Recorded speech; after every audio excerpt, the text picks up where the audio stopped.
السلام علیکم defence lovers friends, ترک خفیہ ایجنسی نے ایک اور شاندار کارروائی کرتے ہوئے اسرائیلی خفیہ ایجنسی موساد کے 15 جاسوس گرفتار کر لیے ہیں۔ یہ جاسوس ترکی میں کن کارروائیوں میں ملوث تھے اور ان کو کیسے پکڑا گیا، اس پر تفصیلاً بات کریں گے۔ So let's start.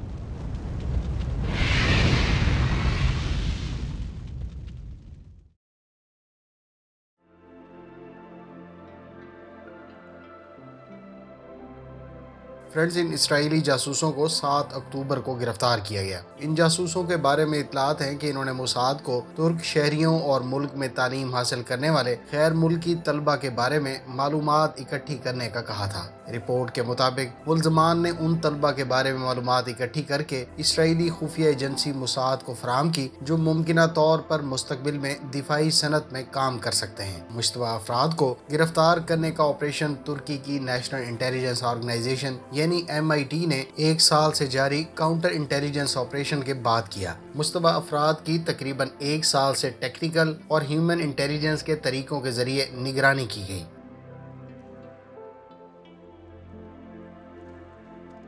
فرینڈز، یہ نیٹ ورک 5 مختلف سیلز پر مشتمل تھا۔ تقریباً 1 سال تک ان 5 سیلز کی نگرانی کے بعد MIT نے ترک پولیس کے ساتھ مشترکہ کارروائی کر کے اس گروہ کے ٹاپ 3 لیڈرز کو گرفتار کیا جو ان 5 سیلز کو آپریٹ کر رہے تھے۔ ان تینوں لیڈرز کی گرفتاریوں کے نتیجے میں باقی ماندہ افراد بھی ترک انٹیلیجنس ایجنسی کے ہاتھ لگے۔ ان 5 سیلز میں سے ایک خاص طور پر اہم تھا جس کو موساد کے فیلڈ آفیسر سے رابطے میں رہنے اور غیر ملک میں ایجنسی کے عہدیداروں سے ملنے کا کام سونپا گیا تھا۔ فرینڈز، یہ گروہ دراصل موساد کے فیلڈ آفیسرز جن کو انٹیلیجنس ایجنسیوں کی زبان میں کیس آفیسرز کہا جاتا ہے ان کو اہم معلومات اور ڈاکومنٹس فراہم کرتا تھا۔ موساد کی سرپرستی میں کام کرنے والے یہ افراد ترکی میں رہنے والے مقامی اور غیر ملکی متعلقہ اسٹوڈنٹس کی ذاتی معلومات فیلڈ آفیسرز کو فراہم کرنے کے پابند تھے۔ ان میں سے ایک خفیہ ایجنٹ AB تھا جس کو اس نیٹ ورک کا اہم ممبر قرار دیا گیا ہے۔ یہ ترکی میں رہنے والے فلسطینیوں کے بارے میں معلومات اکٹھی کرتا تھا۔ اس اہلکار کو ایک کوریئر کی حیثیت حاصل تھی جو دیگر ممبران کی پیمنٹس اور رپورٹس کے معاملات پہنچاتا تھا۔ اس کو اس سال جون میں استنبول میں لاپتہ رپورٹ کیا گیا تھا تاکہ یہ سیکیورٹی فورسز کو دھوکہ دے سکے۔ تاہم MIT پہلے ہی اس سیل کی نگرانی کر رہی تھی اور یہ فرد بھی ان کے ریڈار میں تھا۔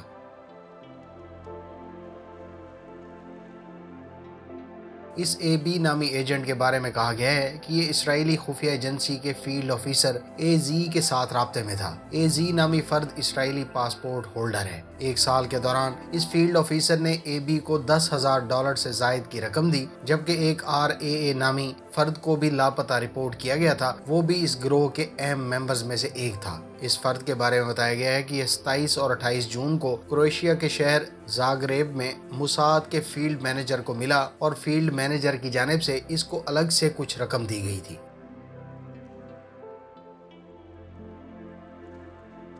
اس گروہ کا تیسرا اہم فرد MAS تھا۔ اس نے 2 دفعہ زیورخ میں موساد کے کہنے پر فیلڈ آفیشل سے ملاقات کی تھی۔ دلچسپ بات یہ ہے کہ دیگر 2 کی طرح اس کے بھی لاپتہ ہونے کی رپورٹ درج کروائی گئی تھی۔ اس گروہ کو فلسطین کے علاوہ دیگر ممالک کے ایسے شہریوں کی معلومات اکٹھی کرنے کو کہا گیا تھا جو ترکی کی یونیورسٹیوں میں زیر تعلیم ہیں اور جو مستقبل میں دفاع کے شعبے میں کام کر سکتے ہیں۔ ان کو ترکی کی طرف سے فراہم کردہ سہولیات اور دیگر اپرچونٹیز پر نظر رکھنے کا بھی کہا گیا تھا۔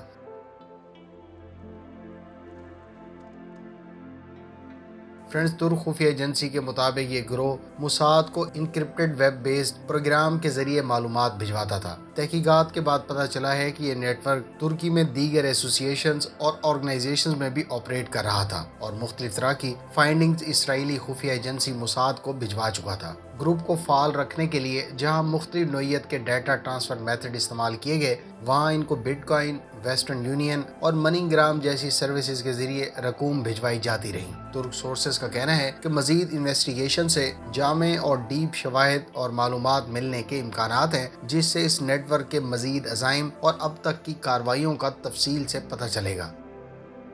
امید ہے اس ویڈیو سے آپ کی معلومات میں اضافہ ہوگا۔ ملتے ہیں نیکسٹ ویڈیو کے ساتھ۔ اپنی دعاؤں میں یاد رکھیے گا۔ اللہ حافظ۔ پاکستان زندہ باد۔